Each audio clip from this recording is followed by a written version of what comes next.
Messieurs, dames, bonsoir. C'est quoi ça? L'ancien nous a dit ça va chauffer, que nous sommes en Afrique. Et vous me répondez, Raja, Yawa. On va recommencer.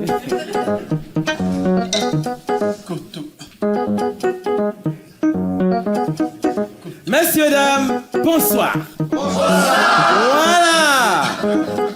Ça, c'est du bon. On sait que ça va chauffer. Vous avez lu le programme, c'est pour ça que vous êtes venus. Et ça me fait plaisir, ça nous fait plaisir. Là-bas, au pays où j'ai grandi, le conteur raconte pas seul. Quand il raconte, il demande au public « Moumek Ekete ?» Et le public répond « Kren !» Moumek Ekete !» Merci beaucoup.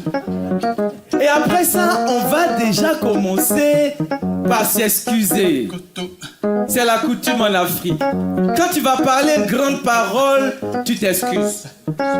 Parce que peut-être que ça peut froisser des oreilles délicates.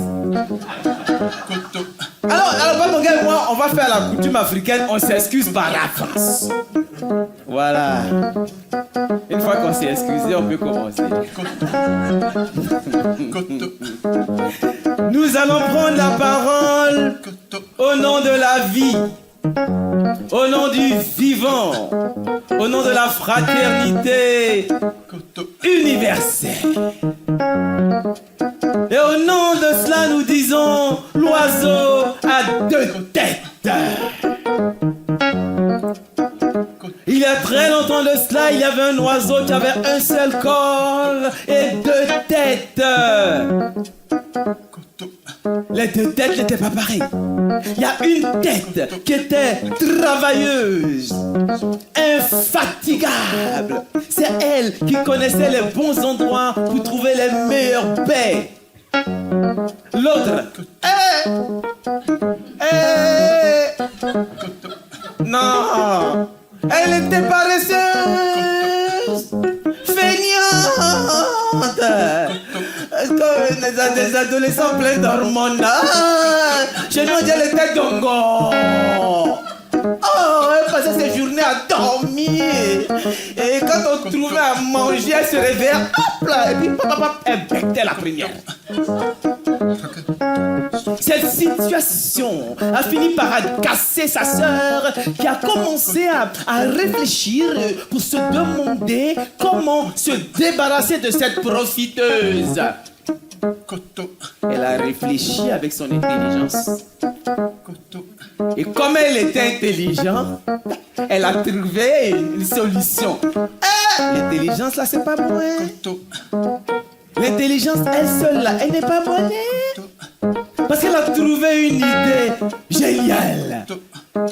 Un matin, elle a conduit sa sœur à un endroit où il y avait des baies empoisonnées. Ouais. Donc, sa soeur, quand elle a vu à manger, elle s'est réveillée. Et puis, elle a tout becté. Mais quand elle a tout becté, la nourriture est allée où? C'est à vous que je demande, non? C'est allé dans le même corps. Donc vous en déduisez, comme moi d'ailleurs, que l'oiseau est mort complètement en une seule fois. Ce n'est pas la moitié de l'oiseau qui est mort, l'oiseau est mort totalement. Depuis ce temps-là, on dit là-bas chez nous, quand tu fais quelque chose à ton frère, c'est à toi-même que tu fais. Quand tu fais quelque chose à ta soeur, c'est à toi-même que tu fais. Tu fais pas ça à quelqu'un, Alors, ce que nous allons dire ce soir nous concerne tous. Et nous disons, Moumagagetin, Gran Hewa.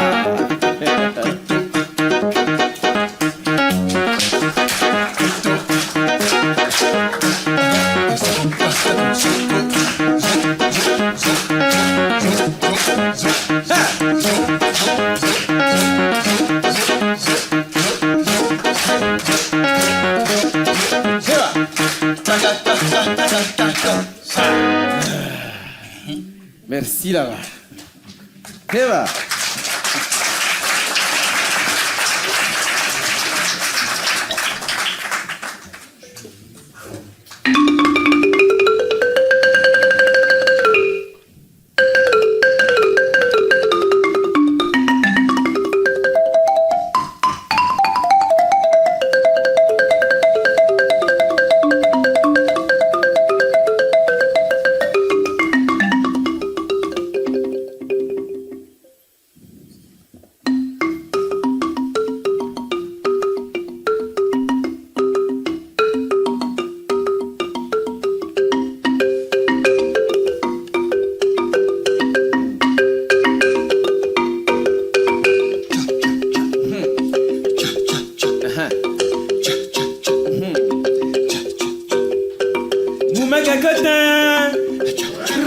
Merci beaucoup.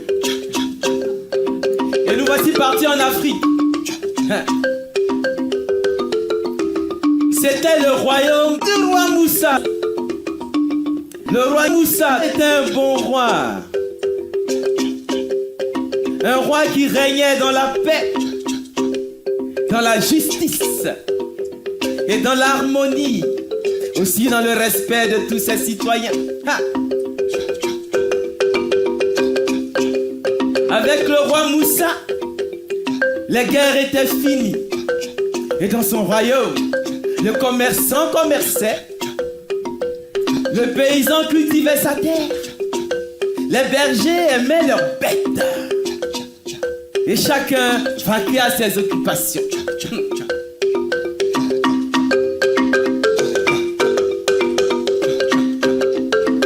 Dans le royaume du roi Moussa, toutefois, les étrangers à la peau claire et blanche n'étaient plus les bienvenus. Non. Parce qu'en ce temps-là, ils étaient venus et ils se sont comportés comme des vautours.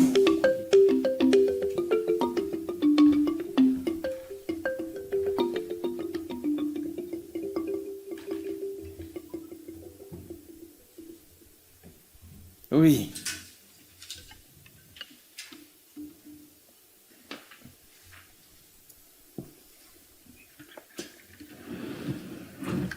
Ils sont venus.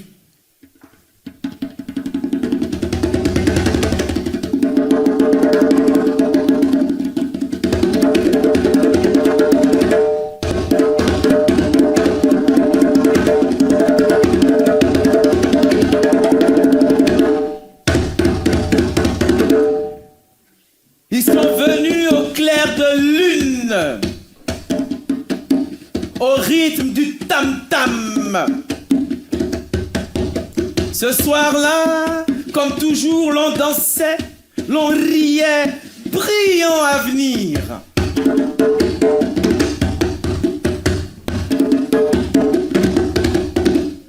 Ils sont venus, civilisation, Bible sous le bras, fusil en main, les morts se sont tassés, l'on a pleuré et le tam-tam s'est tu, silence profond comme la mort. Et en plus, ils se sont comportés comme des vautours.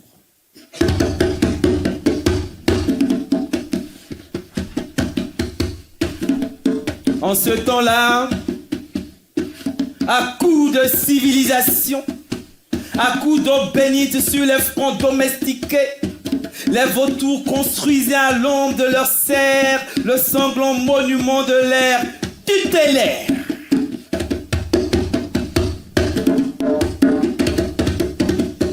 En ce temps-là, les rires agonisaient dans l'enfer monotone des patins austères et couvraient les hurlements des plantations à profit.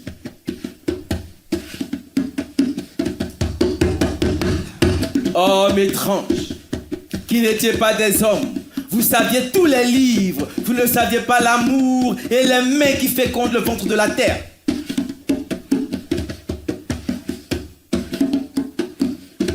Et vos chants d'orgueil au milieu des charniers.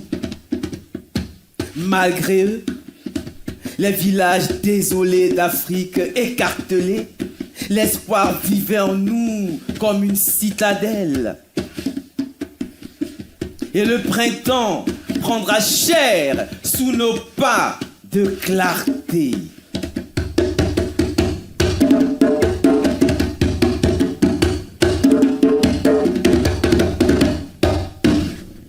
Oui, dans ce royaume, le roi Moussa avait un fils. Le fils du roi Moussa était un enfant conteur. Sa mère lui avait raconté des histoires alors qu'il était dans son ventre. Pendant qu'elle le mettait au sein, elle lui racontait des histoires. Ses nourrices lui racontaient des histoires. Son père lui a conté des histoires. Alors, il est devenu un enfant conteur. Et c'est lui désormais dans le palais qui égayait tout le monde de son rire, de sa bonne humeur, de ses histoires du matin au soir, avec ses yeux brillants.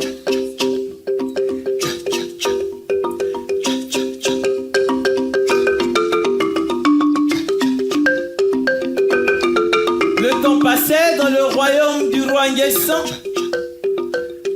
Le commerçant.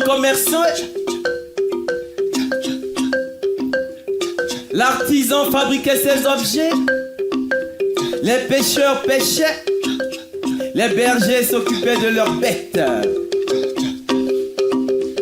Et chacun vaquait à ses occupations. Un jour, voici qu'arrive dans le royaume un étranger au teint clair et à la peau blanche. Il frontit là les frontières du pays et sans demander, il pénètre dans le pays et là c'est la panique. Les gens crient au secours, ils reviennent, ils vont nous tuer, au secours, on est foutus. Yeah, allez prenez le roi, ça va pas se gâter sur nous.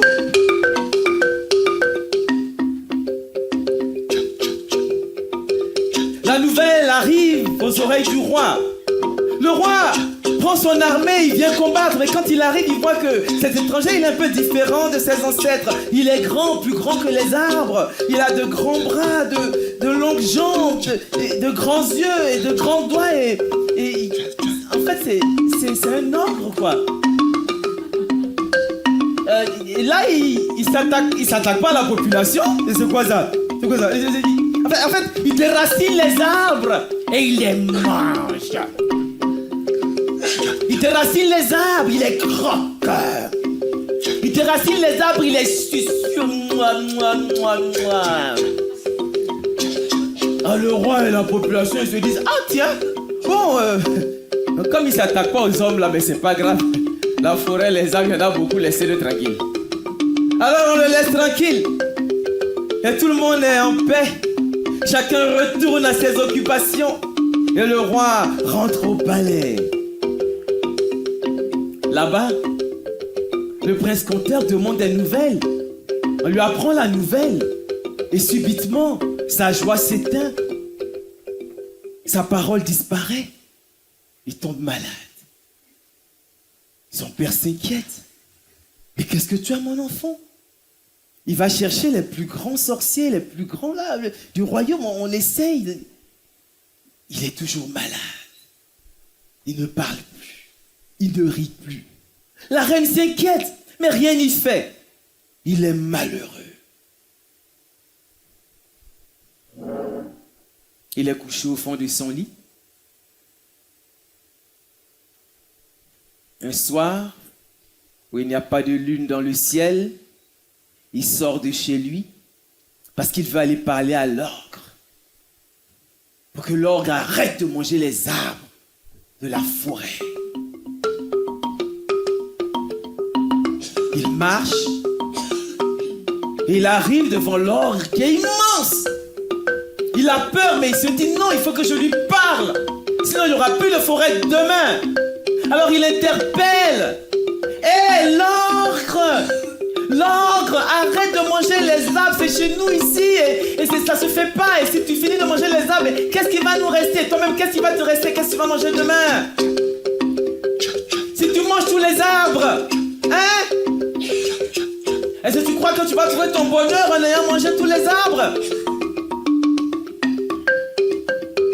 On ne trouve pas forcément son bonheur quand on mange tout ce qu'on veut, hein? Ou bien quand on a tout ce qu'on veut. Hein? Tu vas sacrifier tous les arbres à ton bonheur, c'est ça? Moi j'ai une histoire, écoute mon histoire, tu vas voir. C'est pas tous les jours qu'on sacrifie les choses à son bonheur qu'on est heureux après, hein? Écoute mon histoire. Tu connais Kéké? Est-ce que tu connais Kéké? Écoute l'histoire du bonheur de Kéké. Alors, il n'écoute pas, il mange. Mais le presse-conteur, il raconte. Kéké né à Maningo. Kéké né à Maningo. Ingo, Kéké né à Maningo. Ingo, Kéké né à Maningo. Kéké né à Maningo. Kéké né à Maningo. Ingo, Kéké né à Maningo. Tu vois, il y a très longtemps de cela, là-bas dans la forêt, Kéké la panthère, la redoutable, elle était parvenue à manger plusieurs animaux de la forêt, mais elle n'avait jamais réussi à capturer Bouton le lièvre. Alors un jour, Kéké la panthère décide de se poster à un endroit géopolitiquement et géographiquement incontournable de la forêt. Et puis là, elle attend. Elle attend. Et ça dure. Mais elle attend. Et puis,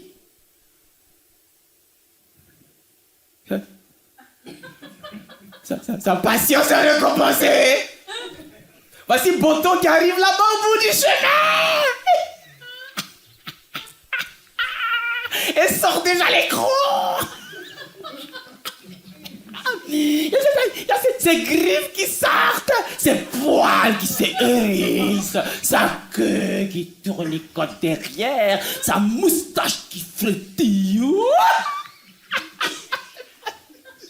Et puis Bouton se rapproche. Et quand Bouton est à portée des griffes, elle bondit. Oh, pour l'étrangler en une seule fois. Et là, elle entend et elle voit Bouton qui joue d'un instrument et qui chante une chanson merveilleuse qui fait Kéké à Maningo. Kéké à Maningo. Ingo, Kéké à Maningo. Kéké à Maningo. Kéké à Maningo. Ingo, Kéké à Maningo. Ingo, Kéké à Maningo. Mais Bouton, n'aie pas peur. Je ne vais pas te manger. Ta chanson là, elle est fabuleuse. Et ton instrument, il est merveilleux, tu vois. Mais comment je peux faire pour avoir un aussi bel instrument que toi et chanter avec toi cette merveilleuse chanson? Ah, tu veux la même chose que moi? Ah, c'est pas compliqué. Fallait me demander depuis longtemps. Ça là, mais c'est un instrument, pour avoir l'instrument là, Ça se fabrique avec la peau des papas. Ouais, tu as un papa, non? Ouais, tu tues ton papa, tu mets la peau de ton papa sur le djembé, tu auras le même instrument que moi. Ça va sonner pareil. Ah bon? La peau des papas? Mais j'ai mon vieux père à la maison là. Il fout rien dans la cour là depuis un moment. Écoute, je reviens, hein. Je vais l'abattre, je fabrique mon instrument et puis je reviens. Attends-moi ici, on va chanter ensemble. Et quelqu'un fonce à la maison. Effectivement, à la maison, il y a son vieux père qui traîne dans la cour. Un coup de griffe pour son père, quelqu'un enlève la peau de son père, met la peau de son père sur son djembé et commence à jouer pour tester. Et ouais, ça fait... Abadaba, abadaba, abadaba. Abadaba, abadaba, abadaba. Abadaba, abadaba, abadaba. Abadaba, abadaba, abadaba. Hé! Bâton! Ça ne marche pas! J'ai tué mon père! Pourquoi ça ne marche pas? Abadaba, abadaba, abadaba. Bâton! J'ai tué mon père! Pourquoi ça ne marche pas? Mais qui t'a dit de tuer ton père? Mais moi, j'ai pas dit que tu tuais ton papa. J'ai dit que c'est un djembé qu'on faisait avec la peau des mamans. Tu as une maman, non? Mais, tu avais dit les mamans. J'avais pas bien compris. Ah, c'était une affaire de maman. Enfin, il me dit ça mieux que ça. Ouais, j'ai dit les mamans. Tu n'as pas bien compris. Pourquoi tu as tué ton père, hein? Oh! Va tuer ta mère, tu mets sur la machine, ça va marcher. Laisse ton papa tranquille. Ben écoute, je vais tuer ma maman. Elle traîne dans la cuisine depuis, elle fait rien de bon. Je reviens, on va chanter ensemble. Et Bâton s'en va et quelqu'un l'inventaire fonce à la maison et bien sûr sa maman est dans la cuisine en train de préparer le 5 sauce là. Un coup de griffe pour sa mère. Quelqu'un lève la peau de sa mère, met la peau de sa mère sur le djembé et puis commence à jouer. Et ça fait... Abadaba, abadaba, abadaba, abadaba. Abadaba, abadaba, abadaba. Abadaba, abadaba, abadaba. Abadaba, abadaba, abadaba. Bâton! J'ai tué ma mère! Pourquoi ça marche pas? Abadaba, abadaba, abadaba. Pourquoi ça marche pas? Abadaba, abadaba, abadaba. Mais qui t'a dit de tuer? Qui t'a dit de tuer ta maman? Je t'ai jamais dit de tuer ta maman. J'ai dit que c'est un djembé. On fabrique ça à l'instrument. On fabrique ça avec la peau des enfants. Tu as des enfants, non? Hein? J'ai pas dit de tuer ta maman, hein? C'était une affaire d'enfant? Ah bon? Ah oui, d'accord. Ah, j'avais pas compris ça comme ça.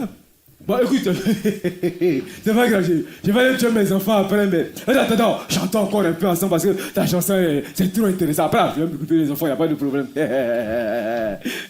Trop bien.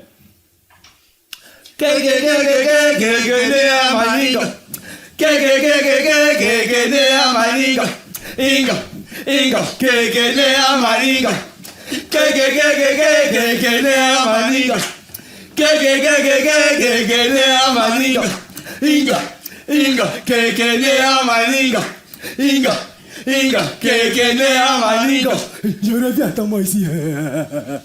Et Bâton s'en va de son côté. Kéké file jusqu'à sa maison. Un coup de patte pour son fils, un autre pour sa fille. Kéké enlève les deux peaux, les met soigneusement sur l'instrument de musique. Cette fois-ci, assurément, ça va marcher.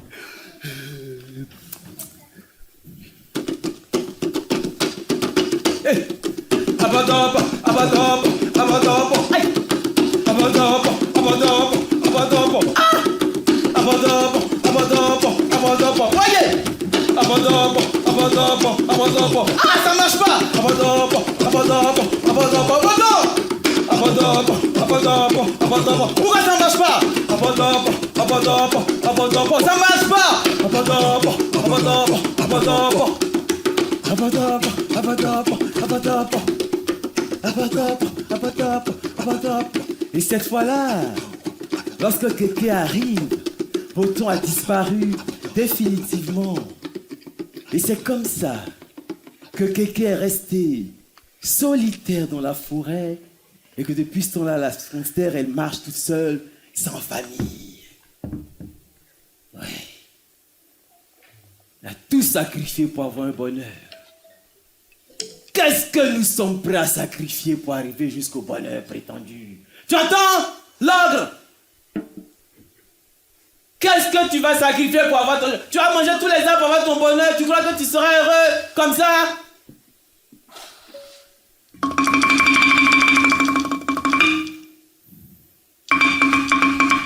Le pire, dit le petit prince conteur,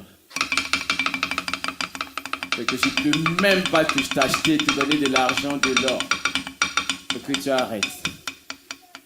Je ne peux même pas donner de l'argent pour que tu arrêtes, parce que nous savons chez nous que l'argent, ça peut être dangereux, ça peut amener la discorde et les palabres.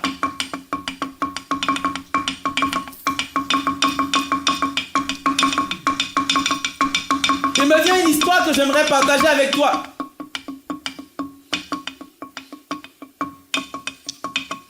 Il y a très longtemps de cela, il y avait 3 amis d'enfance qui avaient grandi ensemble dans la même cour commune, qui s'étaient amusés ensemble dans la même forêt, qui avaient subi l'initiation ensemble dans le même bois sacré. Ils dormaient ensemble tantôt chez l'un, tantôt chez l'autre des parents. Ils étaient inséparables. Dans ma langue, on dit ils étaient des quais à temps-matemps, serrés ensemble comme les graines de palmier. Des quais à temps-matant. Un jour, ils décidèrent d'aller faire une course au marché dans la ville d'à côté. Les voici qui marchent ensemble, qui discutent ensemble, qui refont ensemble le monde comme ils ont d'habitude de le faire ensemble. Et tandis qu'ils discutaient comme ça ensemble, voici qu'apparaît là, sur le sol, sur la piste là devant eux, une immense, une grosse, une gigantesque pièce d'or qui brille comme le soleil à son zénith. Aussitôt, chacun saute pour lui-même sur la pièce d'or. Coup de pied, coup de poing, coup de mollet, coup de tête.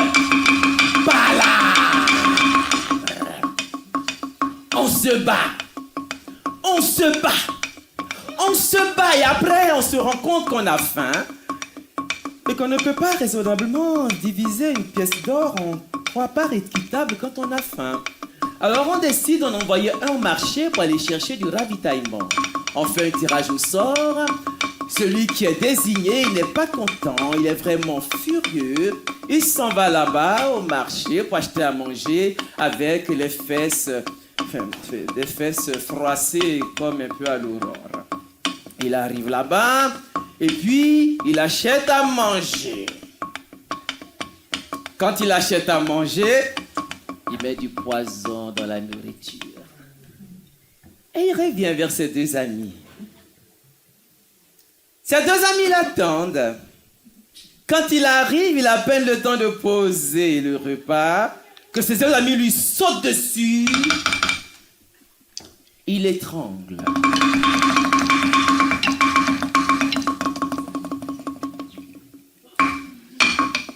Mais comme ils ont toujours faim, on ne peut pas partager une pièce d'or en 2 parts équitables. Hein? Tu vois? Avec le ventre creux. Alors on s'assoit. Alors on mange. Quand il mange, il meurt aussi. C'est comme ça que les 3 amis d'enfance qui ont grandi ensemble sont morts ensemble. Tu vois l'ogre? Nous on sait chez nous, l'or, ça peut être dangereux. C'est pour ça qu'on laisse ça peut-être au roi, mais on ne s'amuse pas avec l'or. Je ne peux même pas donner de l'or pour que tu arrêtes de manger nos forêts. Tu m'entends? Écoute-moi un peu là!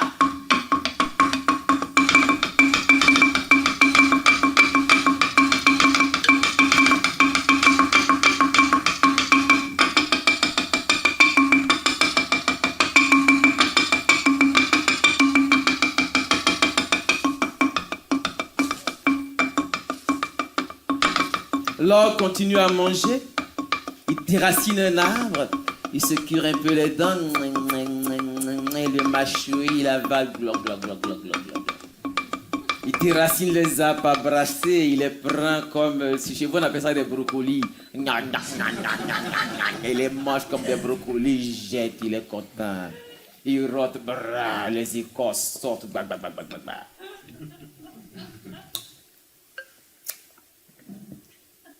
Là, tu manges là, tu as des problèmes ici, hein?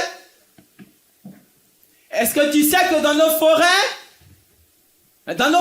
il y a des puissances, il y a des winners. Tu connais les winners?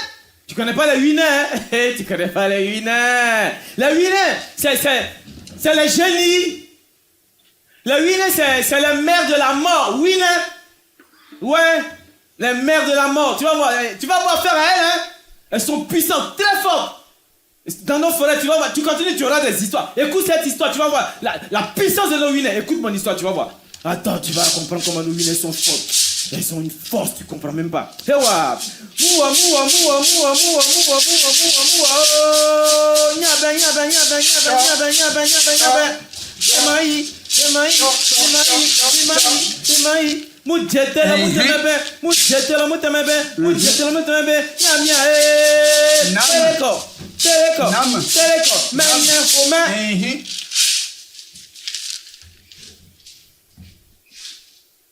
Yeshamanige, apona wo, Yeshamanige, apona wo,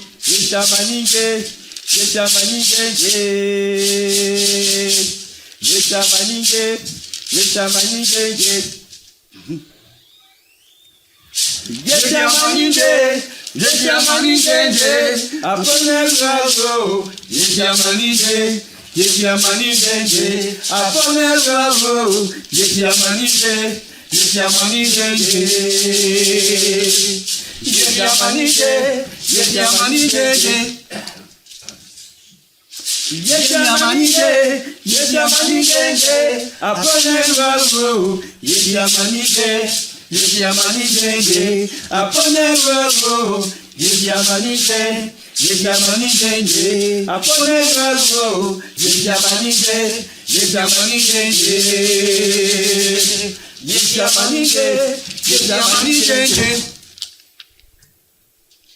C'était à la veille de la fête de l'Igname Nouvelle. Comme on fait ici le vin nouveau ou la choucroute nouvelle. Chez nous, on a l'Igname Nouvelle. Ouais.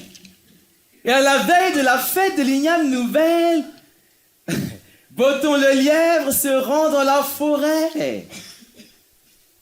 Et là, il entend une chanson extraordinaire et il cherche pour voir d'où vient cette belle chanson. Et il se cache derrière un buisson, il voit là-bas un winner immense, gigantesque comme les arbres de la forêt, avec les cheveux qui traînent presque par terre. Le winner a à ses côtés une énorme montagne d'igname nouvelle, cuisinée par sa femme, qui se tient elle aussi devant lui, tout aussi grande que lui. Le winner entonne sa chanson de winner. Yeshamanige, apone wawo. Yeshamanige, apone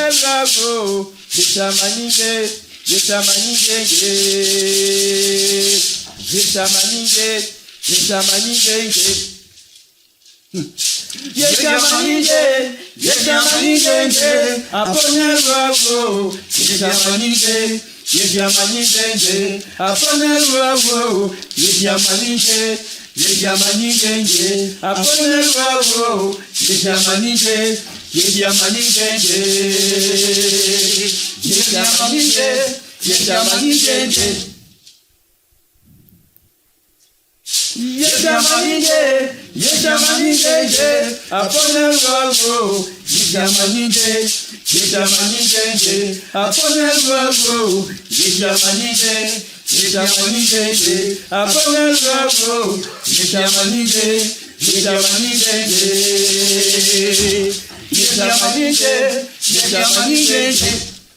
Et après avoir chanté, le winner prend sa machette et il coupe la tête de sa femme qui roule par terre.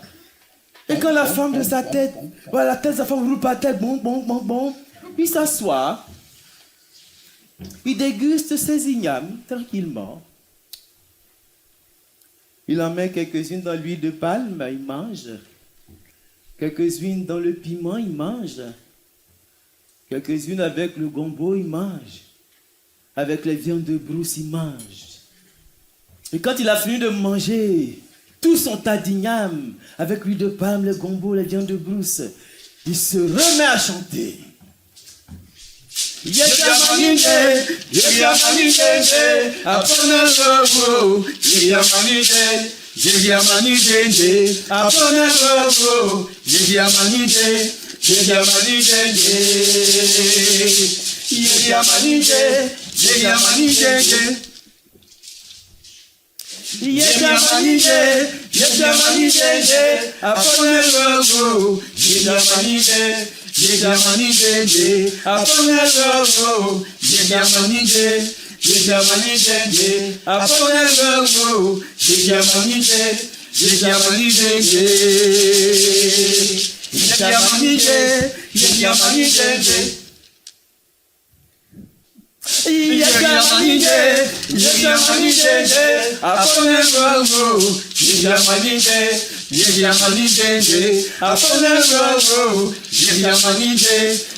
Et quand il finit de chanter, il prend la tête de sa femme, il la pose sur le cou tranché, la tête se remet en place comme si de rien n'était.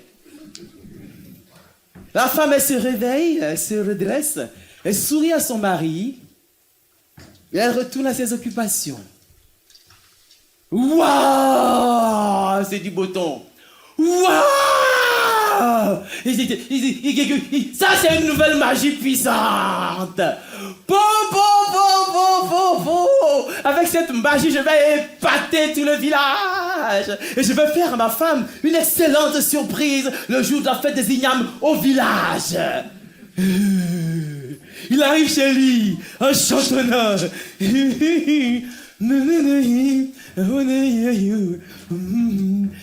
Ma chérie, maman, le jour de la fête des ignames, je vais te faire une surprise, hein? Fais venir toute la famille, depuis loin possible, toute la famille doit venir. De ton côté, de mon côté, il faut faire venir toute la famille parce que ce sera une grande fête. Cette année, si je veux faire une grande fête des ignames, ouais, parce que je vais leur montrer une grande surprise pour toi. Alors, quelle fête des ignames chez les boutons? Côté paternel, la famille est là. Côté maternel, la famille est là. Et vous savez qu'en Afrique, les familles sont grandes. Comme on dit chez nous, les gens sont versés comme ça, nombreux. Waouh! Ou que dis-je, nombreusement. Voici la famille réunie dans la cour de Boton. On a cuisiné, non. Non. Les ignames en foufou, avec du piment, ignames nature, avec de l'eau, toutes sortes d'ignames que tu veux, mélangé avec la banane. Il y a toutes catégories d'ignames avec les sauces piment, il y a tout. Piment qui pique. Qui pique le bien corseux, il y a tout, non. Tout est là. Hey. Alors, au moment de passer à table, Boton dit à ses convives, attendez! Je vais faire une surprise à ma femme. Ah, toi, tu vois, tu as tout compris. Mon épouse, viens. Et sa femme, tu sais, chez nous là-bas, dans nos villages, on ne fait pas beaucoup de surprises à nos femmes, hein, bon.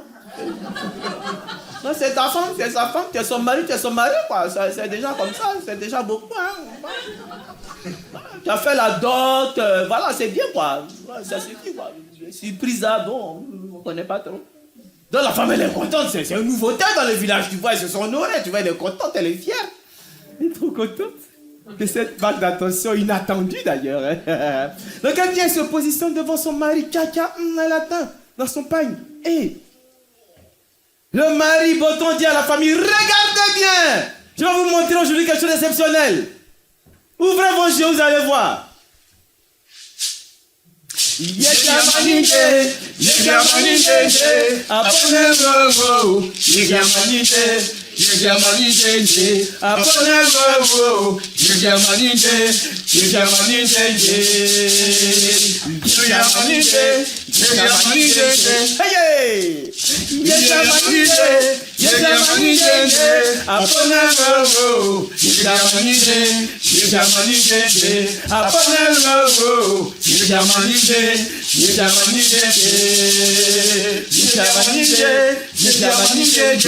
Et après avoir chanté, Boton prend son coupe-coupe, il coupe la tête de sa femme, qui roule par terre dans la poussière. Bon, bon, bon, bon. La famille bondit. Boton, il a dit, calmez-vous d'abord. Mangez, après vous allez voir clair. Vous savez, chez nous, les gens ne sont pas compliqués à l'époque. Quand il a dit, calmez-vous, ils se calment. Il a dit, attendez, ils attendent de voir, mais ils attendent, hein. Ils attendent, hein. Donc tout le monde a mangé, tranquille, hein. Ils ont mangé tout, c'est pas de problème. Après, Boton a dit, maintenant vous allez voir. Ouvrez vos yeux, vous allez voir ce que vous allez voir. Et waouh! Et Boton entame sa chanson. Et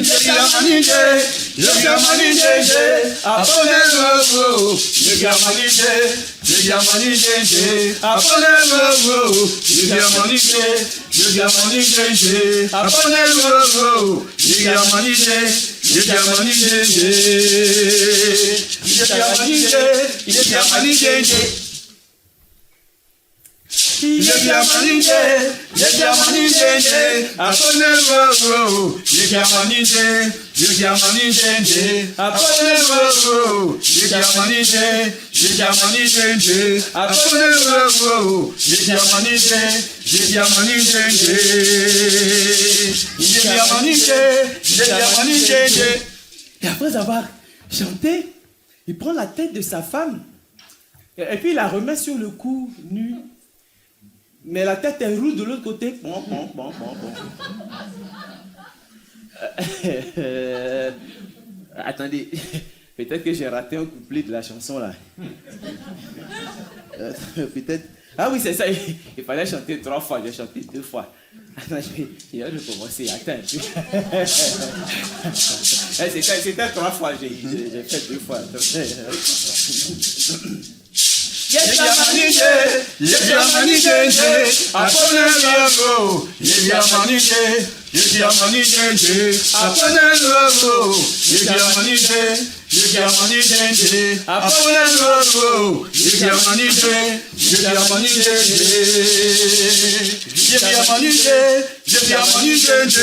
Ça fait 1.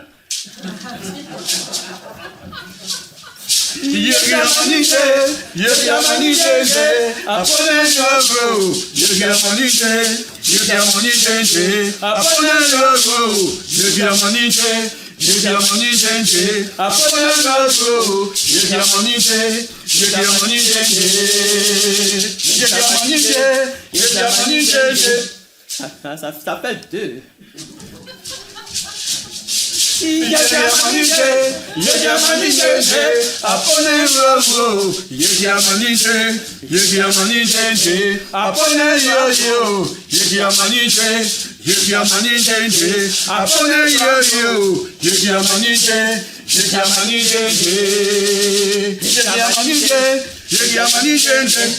Cette fois-ci, ça doit être bon. Ça fait 3. Alors, il prend la tête de sa femme. Il met sur le cou. Et la tête roule dans la poussière de l'autre côté. Bon, bon, bon, bon. Ah! Vagno! Vous aussi, vous avez une affaire comme ça.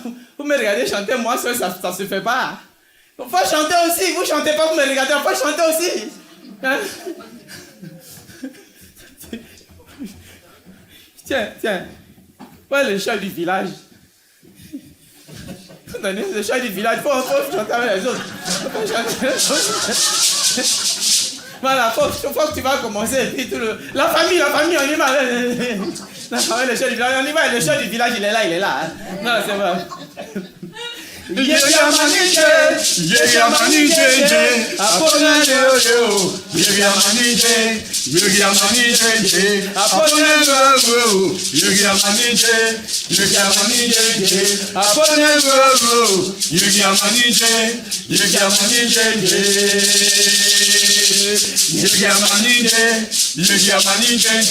Ça fait un. Faut pas lâcher ma femme, hein. C'est ma femme quand même, quoi.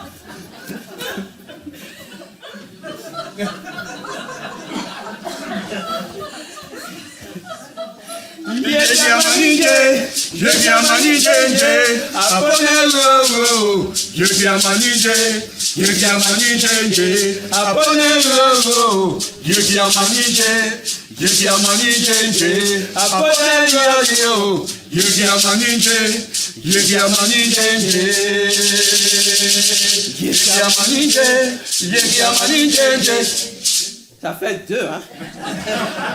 Là, après, comme maintenant toute la famille chante là, après c'est sûr, ça va marcher. La famille, je compte sur vous. On la dernière.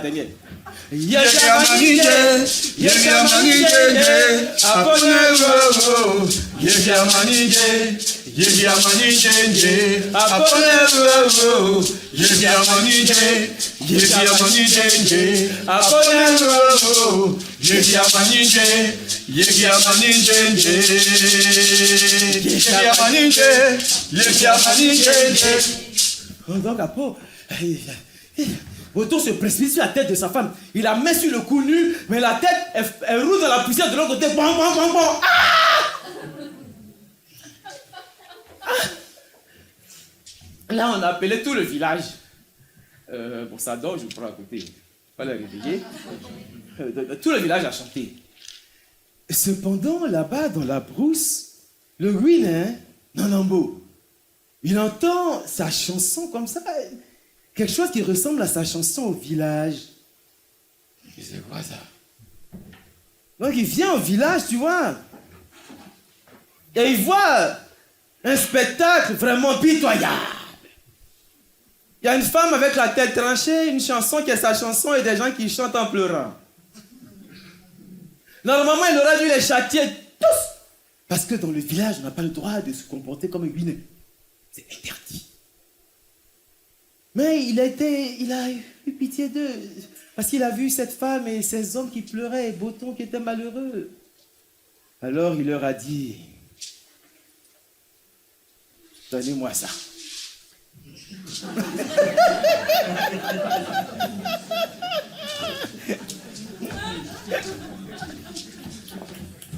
Et quand il a pris ça, il a entonné sa chanson avec tout le village.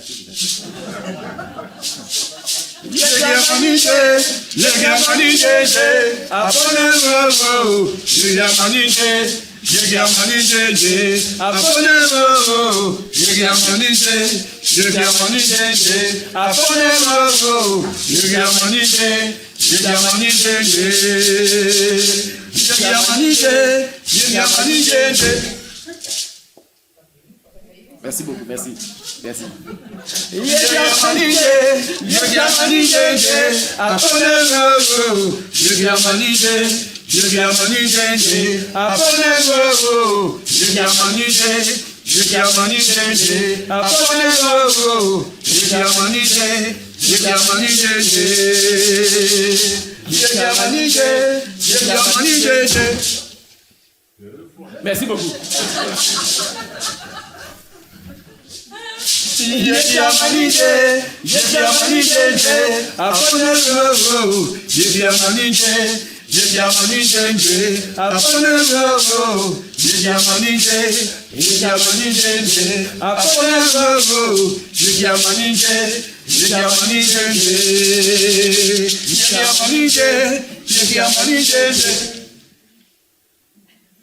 Merci beaucoup. Le Willy Nanambo prend la tête de la femme de Boton. Il la pose sur le cou nu. La tête elle reste droite. La femme se relève. Elle regarde son vie. Mais il y a quoi me regarder comme ça? Le Pierre retourne à ses occupations. Et là, le Willy leur dit à tous, à partir d'aujourd'hui, que plus personne ne s'avise à faire les affaires des Huinais au village. La prochaine fois, je reviendrai, je serai plus sévère que ça si j'entends ma chanson ici. Alors le Huinais s'en va. Depuis ce temps-là, plus personne ne doute de la puissance de nos Huinais dans nos forêts, dans nos villages. Plus personne ne fait les affaires des Huinais au village. Mais aussi et surtout, plus aucune femme n'a la tête tranchée le jour de la fête des Ignacs.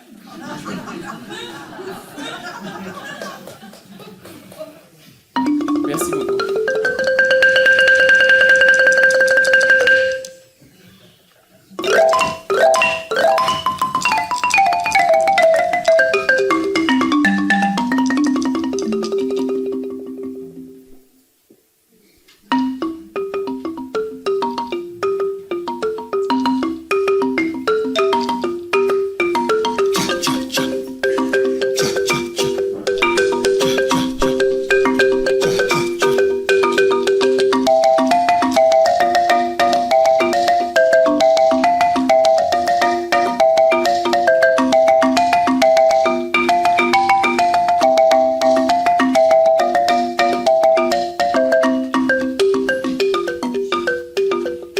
Était-ce la puissance des Huinais?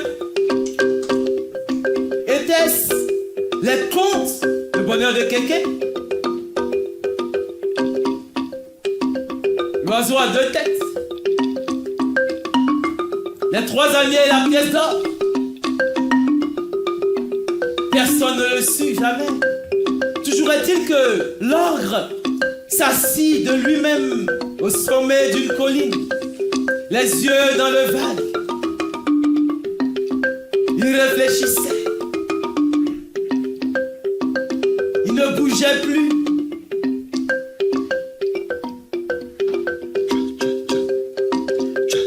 Le petit prince conteur s'assit à côté de l'ogre.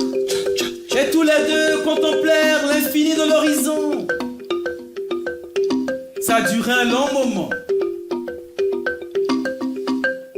Puis l'ogre enfin prit la parole. Je sais pas trop, mais tes histoires m'ont touché le cœur. Je sais pas pourquoi ni comment. Je me sens bouleversé.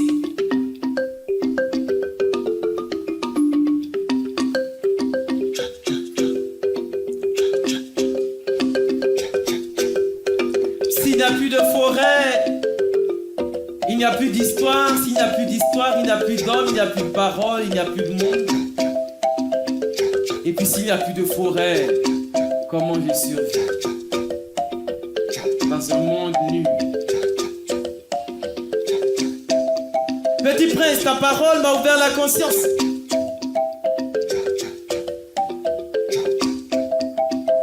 Désormais, je vais agir autrement.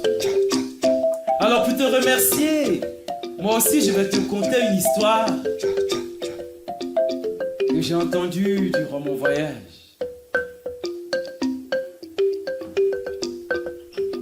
On raconte que là-bas dans le désert, il y a très longtemps de cela, il y avait un homme qui vivait dans le désert et que cet homme-là, il ne savait pas quoi faire de sa vie et de son existence. Alors, il suivait son chameau et son chameau suivait les dunes qui suivaient le vent. Un jour, il suivait son chameau, qui suivait les dunes, qui suivait le vent. Tombe devant lui un petit djinn, un petit génie. Et le génie s'adresse à lui, paniqué. Et aide-moi à trouver mon tapis, s'il te plaît, mon tapis est parti, aide-moi à trouver mon tapis, s'il te plaît, aide-moi. L'homme du désert, on lui a jamais rien demandé, il n'a jamais rien fait de sa vie, lui aussi il est paniqué. Mais je sais pas, mais aide-moi, tu habites ici ou pas? Oui d'accord, je sais pas, mais écoute, monte sur mon chameau. Et c'est comme ça que les deux sont sur le chameau. Et le chameau, lui, il suit les dunes qui suivent le vent.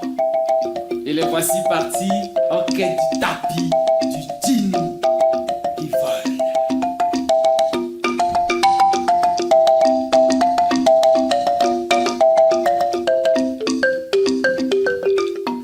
Ils marchent ainsi longtemps. Et tout à coup, voici qu'il trouve par terre un petit carré de végétation luxuriante.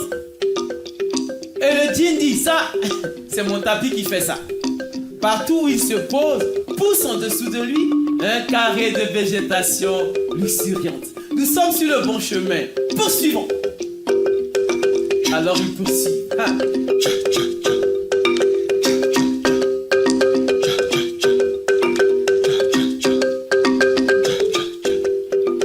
Le soir, ils arrivent dans une oasis magnifique, avec de grands arbres, des grands palmiers dattiers, des oiseaux qui chantent, des animaux et de l'eau claire. Et l'homme du désert est étonné, mais j'ai jamais vu pareil oasis dans le désert, comment vous avez fait? Alors les habitants de l'oasis lui disent, mais on avait trouvé par terre un jour un petit carré de végétation luxuriante. On ne savait pas ce qu'il faisait là, alors vraiment on l'a arrosé, on l'a protégé de nos chameaux. Et c'est comme ça qu'il a grandi au fil des ans. Il est devenu le merveilleux endroit que vous connaissez à présent. C'est à cause du carré de végétation luxuriante. Et le djinn a dit, ça, c'est mon tapis qui fait ça. Partout il se pose, pousse un carré de végétation luxuriante. Hey.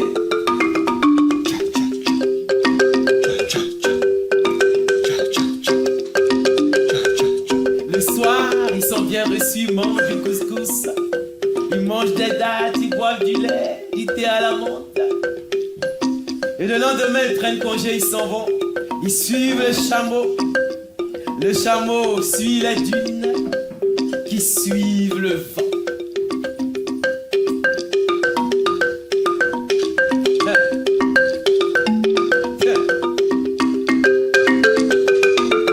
Et voici qu'ils arrivent aux limites du désert. Aux montagnes noires, et là-bas, le tapis accroché sur un pic rocheux. Le djinn descend du cheval, il appelle son tapis. Viens ici! Et le tapis ne veut pas venir. Si tu ne viens pas, je prononce la formule magique et je te défais. File à file, hein? Ah, le tapis, quand même, il revient se poser devant son maître. Ah. Le djinn remercie l'homme du désert infiniment et il s'en va pour monter sur son tapis. Mais l'homme du désert lui dit, non, attends, tu veux partir comme ça? Et ton tapis là, c'est un tapis magique, regarde, partout il se pose, il y a de la végétation luxuriante qui pousse. Regarde, ton tapis il est magnifique. Reste avec moi, on va le poser sur tous les centimètres carrés du désert. On va refaire pousser le désert va reverdir, il n'y aura plus de désert, il n'y aura que de la forêt partout. Reste avec moi, on va faire ce travail, hein? Et le djinn lui dit, non mon frère, mon ami, moi je suis attendu ailleurs. Fais ta part, fais avec ce qui t'est donné. Comment ça? J'ai du travail ailleurs. Et c'est comme ça que le djinn monte sur son tapis, le tapis décolle, et le djinn s'en va. Égoïste, nombriliste, égocentrique. Toi-même, tu savais, tous les is là. Voilà. C'est ça. T'as raison. C'est pas possible ça se fait pas. Bon.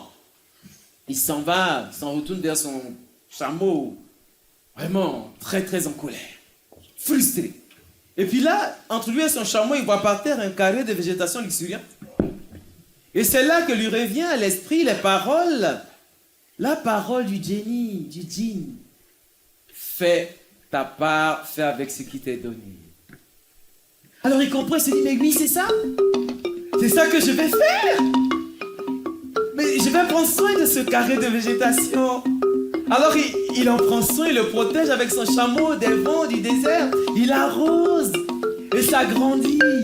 Et bientôt ça devient l'oasis magnifique qu'il y a là-bas dans le désert, là, entre Arlit et Tamanrasset. Oui. Si un jour vous y allez, saluez-les de ma part, vous serez bien reçus là-bas. L'oasis c'est là-bas. Merveilleux. Fais ta part. Fais avec ce qui t'est donné. Aïe.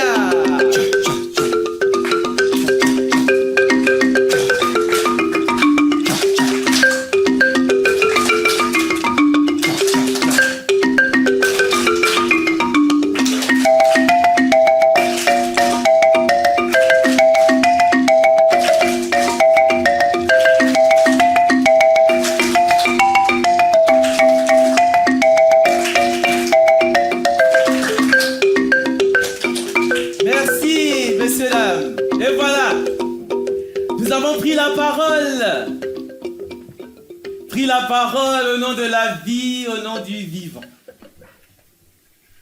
au nom de la fraternité universelle. Tout ce que nous avons dit ici ce soir nous concerne tous.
Nous avons pris la parole et nous disons, si cela ne suffit pas, nous reviendrons demain.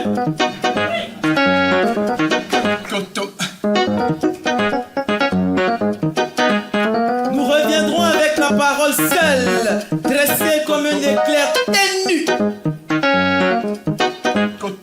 Avec le pain seul, pétri de larmes et de sang versé.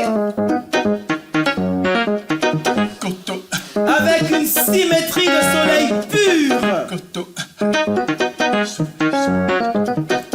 Nous reviendrons nous joindre à l'homme anonyme, frémissant dans la nuit, sur ma terre de bise et de froidure cruelle. Ma ville en ruine se dressant à l'horizon en flamme, à la densité de notre faim quotidienne.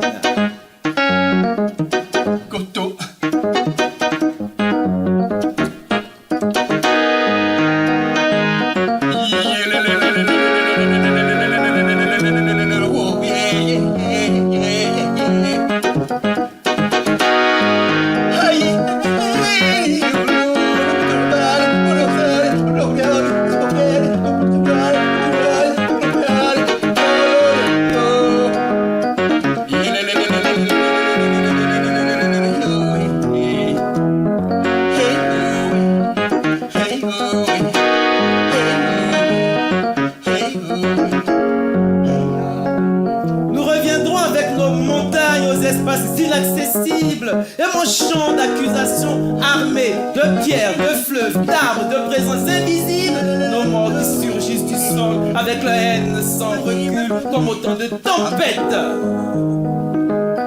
Vienne l'heure de la levée en masse. Vienne l'heure de la colère de mon peuple semé de guérilla. Vienne la trame tissée de nos souffrances contre la négritude lasse. Nous sortirons des forêts les plus larges dans l'immensité sonore de ma terre polie de sang, avec nos cris de syllabes danses face à la mort qui patrouille dans la nuit.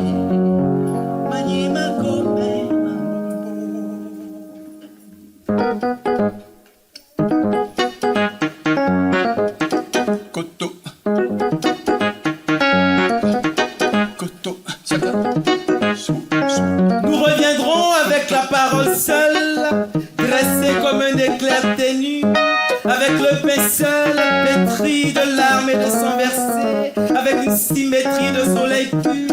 Nous reviendrons demain nous joindre à l'homme anonyme, frémissant dans la nuit, sur ma terre de bise et de froid du cruel.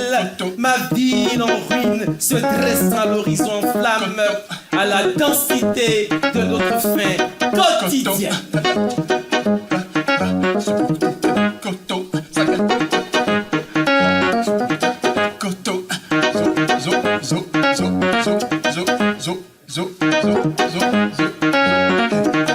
Koto. Koto. Oui. En attendant de revenir, nous voudrions remercier les organisateurs du festival de la vallée des Cours de Meuster, avec en tête notre ancien Gérard Lézère, tout le bureau d'organisation du festival, tous les bénévoles du festival. Nous voudrions aussi remercier les villes qui accueillent le festival et qui mettent à disposition les endroits où la culture peut s'exprimer librement et dire des choses du monde actuel. Donc, monsieur le maire, merci beaucoup. Nous voulions aussi dédier ce spectacle à tous ceux qui ne sont plus avec nous aujourd'hui, qui sont aujourd'hui des ancêtres qui veillent sur nous. Pour ma part, mes parents qui m'ont légué bon nombre de contes que vous avez entendus ce soir et qui ne sont plus de ce monde. Et puis j'ai une pensée aussi pour Jean-Louis Auffaît qui nous a quittés il y a quelques années maintenant. Et puis dis merci donc à tous ces ancêtres qui veillent sur nous. Vous avez pu entendre ce soir des poèmes de David Massi Diop, de Kamara Siké et de Paul Dakeyo, avec des contes qui m'ont été, comme j'ai dit, racontés par mes parents sur une super musique, arrangement musical de Babanga Niek.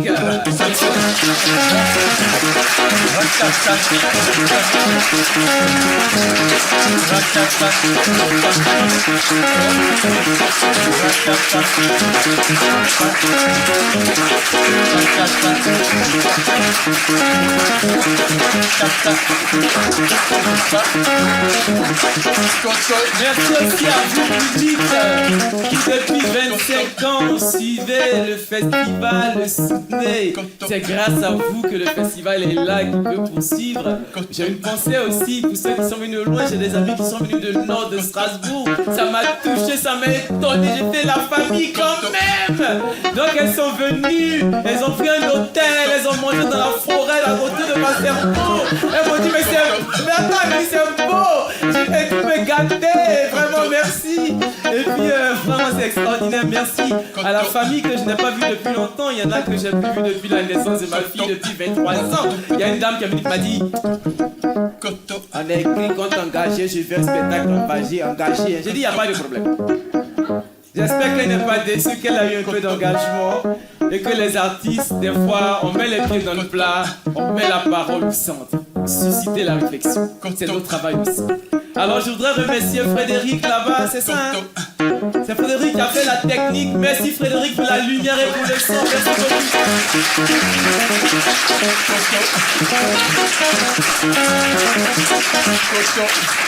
Merci à Christophe Ponder aussi, le grand chef architecte technicien du festival.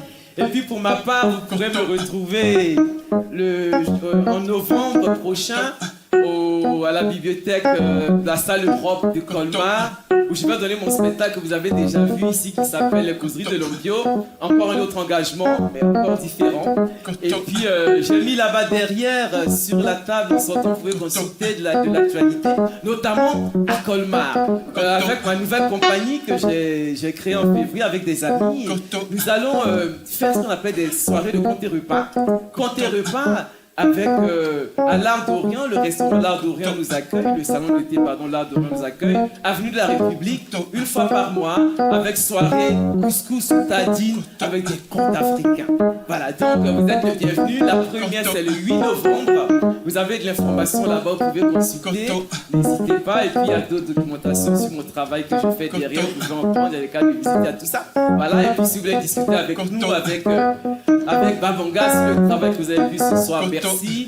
Je n'oublie pas Manu pour la vidéo. Je n'oublie pas Jacinthe qui est la productrice de la compagnie. Et puis voilà, et je n'oublie pas Béatrice aussi, la grande madame Béatrice, merci. Qui soutient aussi Babanga de tout son cœur. Voilà, écoutez. Et cette voix magique Oui. Ah, pardon. qui nous a conduits dans des univers sublimes. Elle a un nom. Cette voix s'appelle Innocent Yapi.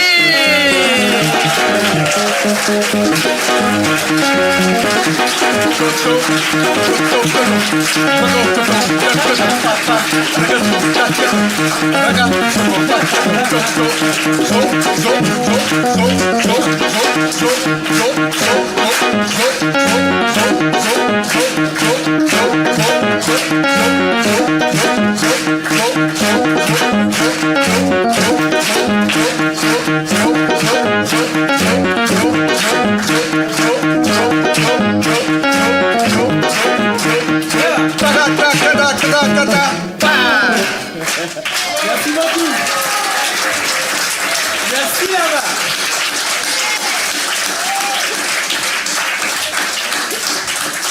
Alors les enfants, juste pour vous rappeler les enfants, les contes là c'est des contes. Hein. Il vaut mieux que si vous avez entendu, ça reste dans les contes. C'est des contes. Faut pas vous tromper pour aller couper les têtes des voisins. C'est des contes, ça reste dans le conte. D'accord? Tout à fait. Formidable. Bien. Merci à vous. Et puis bon festival. Bon anniversaire, le festival à la Vallée des Contes. Le quart de siècle, ça se fête. Merci beaucoup. Merci infiniment. Merci beaucoup. Merci.